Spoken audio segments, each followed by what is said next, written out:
So what we've got here is we've got two AC current clamps, and these will go on the solar production and the house consumption lines, so I can work out what I'm consuming and what electricity is available to export to the grid. And as you can see, we've got a nice little white box here, and these 2 meters are plugged into that. And obviously this, as you can tell, is an OBD2 CNC. We've got a switch, and we've got the USB programming PIC programmer already ready there, so I can update the firmware very easily. And this is basically going to be in the house, in the meter cupboard or near the meter, so I can see it, but connected to the various tails on the meter, on the consumer supply.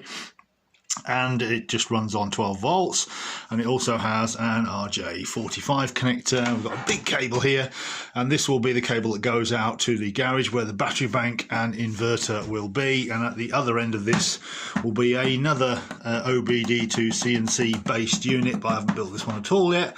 And this will have an OBD2 CNC. They'll talk to each other on with the network cable.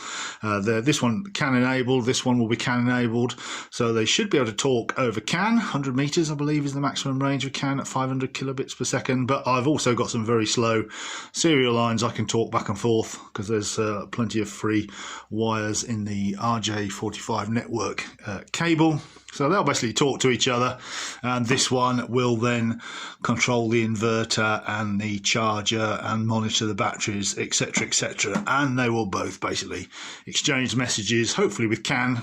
So I should be able to read the BMS voltages on this system here, and hopefully it might even reach to this one here, and I'll be able to read them directly on here. But if not, I can sort that out. Anyway, I can always relay the messages over slow serial if the CAN won't work over such a long cable as that.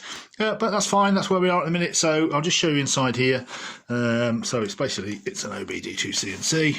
And as you can see here, so we've got the programmer connected to the programming pins. It's CAN enabled.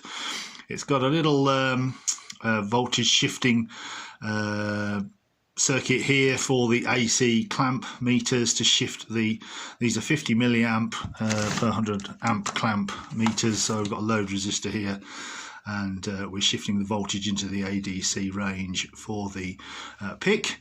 And then we have the RJ45 connector here with all the connections from the OBD2 CNC. So all the stuff normally connected to the car, K, H line, SCS line, I2C lines, they all go to the RJ45 so that it can go through to the other end if needed. And obviously we have the twisted pair CAN board also connecting to the RJ45. So that's where we are at the minute. I haven't written any software at all yet.